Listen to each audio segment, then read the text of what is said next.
welcome back to another episode of the Poker Vlog. We are coming at you with another cash game session here in Springfield, Missouri. Been a while since we played, just been super busy, ready to get back into action, back in the streets. We've been playing some online tournaments, it's been going fairly well. Made a deep run the other day, got 12th out of like 700 entries or something like that for not as much money as we were actually looking for. So hopefully we can make some kind of run here in the cash game streets. Feeling pretty good, excited to get back after it, excited to start pumping out some more content. Hope you guys are liking the videos recently. If you like more videos like this one, please give this video a thumbs up. Also, if you're not subscribed, if you're new, hit that subscribe button. It's completely free. Great way to show me that you like the content and great way to not miss any of my videos. So let's get into some hands. First hand of the night, I look down at pocket kings. I've got about $300 in front of me. Time to see if we can double up right out of the gate. I open it up pre-flopped, $15, and get 2 callers.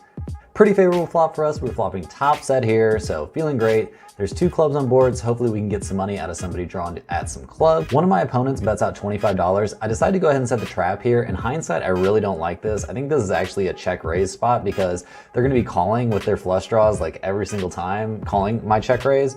So I think I can just get a bunch of money in while I'm ahead. But anyway, as played, we're going for the trap. Turn comes down the 2 of spades, changes nothing. Actually ends up checking through. So I'm continuing this whole like slow playing thing here. Do not like it. Don't think this is a good idea. What are you gonna do? River comes down the 4 of diamonds. I end up betting out $55 here, hoping that I can get some value from something, maybe some weird 2 pair. Unfortunately, and maybe like I deserve for playing this hand so bad, my opponent folds, so don't get any more money here. Feel like we maybe won the minimum. Not a very good start, even though we're winning the hand. In the next one, I've got ace queen offsuit. I've got like $400 in front of me or $350 or something like that.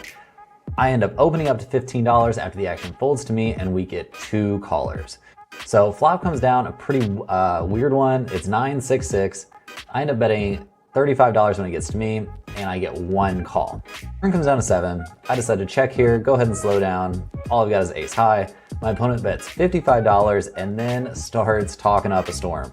He's very excited to tell me about how much he's been drinking and how he's gambling it up and blah, blah, blah, blah. I'm not sure what he's going for here. I've only got ace high. I'm not getting involved with this. I just go ahead and fold. He doesn't show, but I don't really trust anything that was being said in that entire conversation. A little while later, after a really weird hand where I open king jack, see a 3-bet with 5-4 and then a all-in with 10-5 in a hand that I obviously folded when I got 3-bet and then saw 4-bet shove. I look down at ace deuce of diamonds. There are 2 limpers. I make it $15 and we get 2 calls, one from a very active player and one from a very tight player.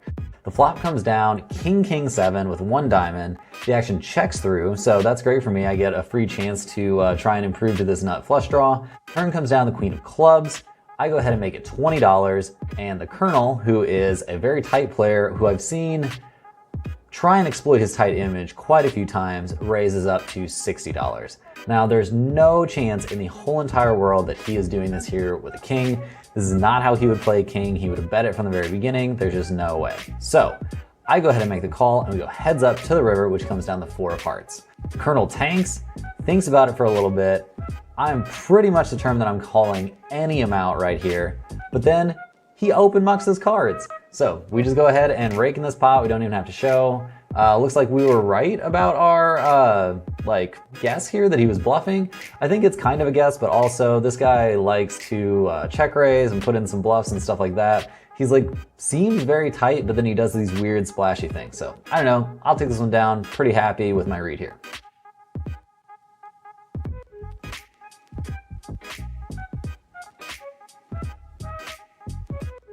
A little bit later on, I've got king 10 suited. I'm under the gun +1. I've got around $400 in front of me. I open it up to $15. We're playing 7-handed right now, so I feel like I can expand my range a little bit. I don't know if I love this one as an open, but I don't think it's terrible. We get called by 2 of the most active players in the game, so not really feeling too bad about this. The problem is I'm out of position on one of them. Flop comes down 7-deuce-7 with 1 heart, so we've got a backdoor flush draw and 2 overs. It checks the cutoff, who bets $20, small blind calls, and I decide to go ahead and make a call here also. I think I can definitely improve. I think any pair here will be good. Any heart obviously gives me lots of equity. So we're off to see a turn, which comes down the 4 of hearts. So great turn. We've got our flush draw now. Action ends up checking through. I'm not sure if I should let it check through here. I don't know if I can go ahead and bet out. It's kind of a weird spot being in between these two players. River comes down, the 10 of clubs. So we end up with top pair, very good kicker on this board. Against these two weirdos, I don't really know. Either one of them could have a 7, but I don't think either one of them would play a 7 this way. So I'm not really sure where I'm at. Action ends up checking through on the river, and the cutoff says he called with nothing on the flop and says he had ace king. So that's very rude. I say that's what you get for calling with ace king pre-flop. He comes back with, oh, I didn't see that you raised pre-flop. Seems wildly unlikely. So I guess he thought he was raising 20. Oh well, whatever. We take this one down. Very weird. I don't really get it. Maybe that's true. Maybe it's not. We get the money, so we're fine with it. Long time after that, we go a bit card dead. Our stack has dwindled down to about $300. We look down at queen jack offsuit from under the gun, starting the scene with 300 bucks. I open to 15 here. Terrible open. Bad open. That's just a fold. I open to 15, get 2 callers. Flop comes down, pretty good one for us from the top pair here. I bet $20, a super active player calls and then cut off. Then another very active player makes it $80 from the button. I call, and so does the other player. So I don't know how we're thinking we have the best hand here, except for the fact that the two people we're up against are extremely active players, and there is a flush draw on the board. Turn comes down the 7 of hearts. Action checks to the initial raiser, who shoves. I end up calling, the other player folds. Unfortunately, he shows us king jack. So obviously he's in here with a variety of holdings. Queen jack is definitely not an open from under the gun. I don't know what I was doing here. Terrible hand. He run it twice. I brick both rivers. Yikes. But after that atrocity with queen jack, we look down at pocket 7, starting this hand off with about $430, and I'm under the gun again. I decide to open from under the gun again. And I get 3 callers. Off to a flop of jack, jack 6. Action checks to me. I bet $20 and get called by the Colonel, that player that open mucked against me a few hands ago. He's in the small blind, so I'm no longer out of position. Turn comes down, Yahtzee for us. It's a 7. He bets out $30. I make it $80. And he makes the call. So I think it's good that I'm raising it up here. I don't know how happy I am with the sizing. I think it's pretty decent, especially since I'm wanting to get called here. I really hope he has a jack. That's how we're gonna get paid. River comes down, the 9 of diamonds. He checks. I bet $125 here. I think I'm okay with my sizing once again. Maybe I could go a little bit bigger, but I'm not trying to scare him off. I guess if he doesn't believe me, he's calling regardless of the size, so maybe I should be betting a larger amount. Or if he has a jack, he's calling regardless, so maybe I torch a bunch of money. I guess I should really be just ripping it in here. Anyway, he makes the call, we're good, so we take down a nice sized pot. Off to the next one. A little bit after that pocket 7's hand, we look down at pocket kings from under the gun +1, starting things off with about $400. Under the gun makes it 10, I raise to 50 and get 3 callers. Yeah, I raise it to 50, it's a big size, but this is a crazy game. People are calling anything pre-flop, so gotta charge in the maximum.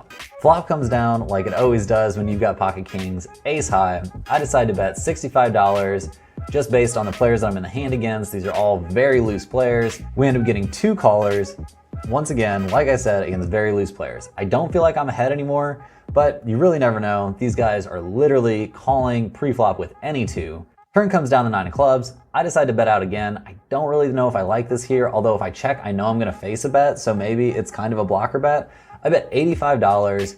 We get 1 fold and 1 call. So we've narrowed the field a little bit. Not really sure what he could be drawing at here except for the flush draw, which I guess is the most obvious, but the turn did bring a backdoor flush draw, so I guess either one of those are possible. River comes down the queen of diamonds, so not my favorite card. He could have some like weird queen 9 of spades hand, or maybe even pocket queens and play them this way. But after the action checks through, we show our hand and somehow we're good. We win a very nice one. Unfortunately, after this hand, it looks like the game is about to break, so we're gonna have to go ahead and rack up our chips, even though we're still down a little bit. Losing sucks, but limiting the losses here, rebuying and making a little bit of a comeback felt pretty good. Nice to actually get in for a second bullet and do something good with it. In for 700, out for 600. Could have been a lot worse. Well guys, that's all she wrote for this one. Don't feel like we played very well. Won the minimum in a couple of spots. Got lucky in a couple spots. Had that one really good hand against the Colonel where we kind of bluff caught there. He did give up on the end, so I guess that doesn't really super count. But anyway, we'll take it. Booking a small loss, not the best, but hey, we rebought, we fought back. Thanks for watching. If you made it this far, please give the video a thumbs up. I really appreciate it. Subscribe to the channel if you're new. We're trying to get things going again, and the way the algorithm works, you need your subscribers and new viewers and stuff like that to be engaged with the video. I appreciate it. See you guys next time. Be back on Monday with a video from the Saracen Casino in Arkansas. So pretty excited to have like a new place to show you, and yeah, that's all I got. So see you in a week.